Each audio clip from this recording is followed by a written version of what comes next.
মুহুর্মুহু ক্ষেপণাস্ত্র ও ড্রোনের আঘাতে বিপর্যস্ত ইউক্রেনের রাজধানী কিয়েভ। ইউক্রেনীয় কর্তৃপক্ষ জানায়, শনিবার কিয়েভকে লক্ষ্য করে ৫ শতাধিক ড্রোন ও ৪০টি ক্ষেপণাস্ত্র নিক্ষেপ করা হয়।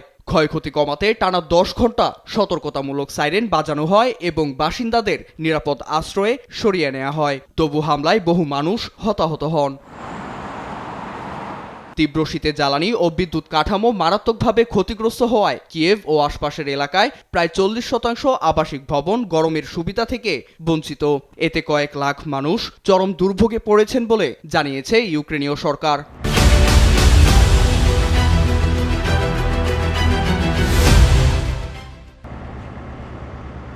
এই প্রেক্ষাপটে ইউক্রেনের প্রেসিডেন্ট ভলোদিমির জেলেনস্কি বলেন, কিয়েভে এই হামলায় প্রমাণ করে রাশিয়া শান্তি চায় না।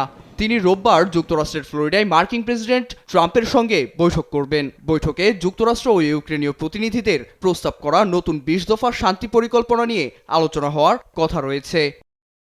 এর আগে জেলেনস্কি কানাডার প্রধানমন্ত্রী মার্ক কার্নির সঙ্গে বৈঠক করেন। সেখানে ইউক্রেনকে $১.৮৩ বিলিয়ন মার্কিন ডলার অর্থনৈতিক সহায়তা এবং যুদ্ধবন্ধে কূটনৈতিক উদ্যোগে জোরদারের প্রতিশ্রুতি দেওয়া হয়। কার্নি বলেন, টেকসই শান্তির জন্য রাশিয়ার সদিচ্ছা অপরিহার্য। অন্যদিকে রাশিয়ার প্রতিরক্ষা মন্ত্রণালয়ের দাবি, ইউক্রেনীয় সেনাবাহিনীকে দুর্বল করতেই কিয়েভের জ্বালানি স্থাপনাকে লক্ষ্যবস্তু করা হয়েছে। প্রেসিডেন্ট ভ্লাদিমির পুতিন বলেন, ইউক্রেন শান্তিপূর্ণ সমাধানে আগ্রহী না হলে রাশিয়ার সামরিক পথেই তার লক্ষ্য অর্জন করবে। পশ্চিমা বিশ্বেও এখন বুদ্ধিমান মানুষ উঠে আসছে।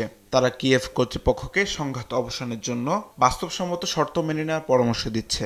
এতে ইউক্রেনের দীর্ঘমেয়াদী নিরাপত্তা এবং রাশিয়ার সঙ্গে সম্পর্ক পুনর্গঠন সম্ভব। কিন্তু দুর্ভাগ্যজনকভাবে কিয়েভ প্রশাসন শান্তিপূর্ণ সমাধানে মনোযোগী নয়।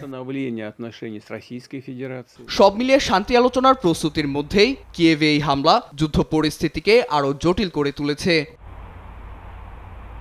নীরব দাস, নিউজ ডেস্ক, দেশ টিভি।